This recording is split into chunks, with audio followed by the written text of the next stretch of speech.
Yang pertama itu adalah dari sisi aspek plot ya teman-teman, alur cerita gitu. Jadi kan plot ataupun alur cerita itu pasti di setiap novel ada ya, karena memang itu adalah ciri khas dari sebuah novel ya, di mana itu ada alur cerita, ada plot ya. Yang saya sering jelaskan bahwa alur cerita ataupun plot sebuah novel itu kurang lebih ada 5 tahapan ya. Jadi yang pertama adalah tahapan perkenalan. Jadi apakah itu perkenalan tokoh-tokoh dari novel tersebut, kemudian juga perkenalan dari latar belakang novel tersebut ya, baik latar belakang tempat, latar belakang waktu, latar belakang peristiwa, itu ada di bagian perkenalan. Kemudian bagian yang kedua adalah bagian pemeran konflik ya. Jadi saya juga pernah jelaskan konflik itu adalah hal yang sangat penting dalam sebuah novel ya, makanya awal konflik itu adalah tahapan yang kedua dari sebuah novel. Kemudian tahap yang ketiga itu adalah puncak konflik ya, ataupun klimaks konflik. Jadi dari sekian banyak konflik-konflik kecil yang mungkin makin lama semakin besar, akhirnya masuk ke tahap klimaks konflik tadi ya, puncak konflik. Nah, kemudian yang tahap yang keempat itu adalah tahap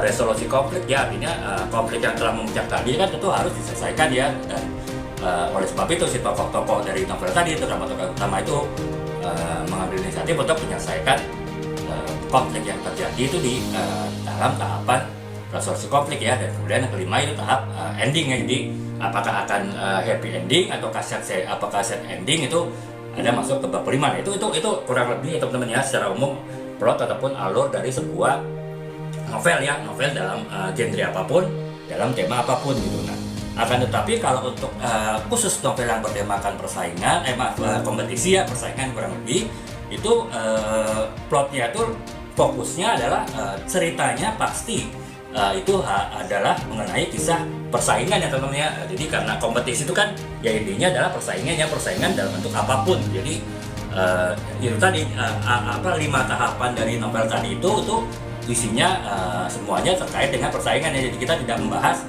hal-hal yang lain, walaupun nanti saya di akhir live ini saya akan berikan beberapa rekomendasi ya, novel bertemakan kompetisi itu ada juga beberapa kompetisi yang digabungkan dengan genre yang lain dari novel ya. Jadi misalnya kompetisi dengan novel roman ya, novel percintaan, nanti saya akan jelaskan. Tapi tetap walaupun itu dicampur dengan dengan genre yang lain, dengan tema yang lain, tapi tetap yang mendominasi itu adalah tema dari kompetisi ataupun juga persaingan atau temennya itu di aspek alur ceritanya gitu. Dan konflik yang saya bilang tadi, konflik itu harus selalu ada dalam sebuah novel ya. Jadi sebuah novel itu tanpa konflik ibarat sayur tanpa garam gitu. Jadi ya kalau teman-teman pernah makan sayur tanpa garam kan hambar ya, makanya untuk tidak hambar ini tambahkan garam, walaupun mungkin tidak dalam jumlah yang cukup banyak ya, tapi cukup jumlah yang sedikit saja itu sudah cukup membuat sayur yang kita buat, kita makan menjadi gurih. Sama dalam sebuah novel, mungkin kita tidak perlu isi novel tersebut dominasi konflik, mungkin tidak perlu ya, kita hanya memberikan konflik dalam porsi yang cukup. Nah itu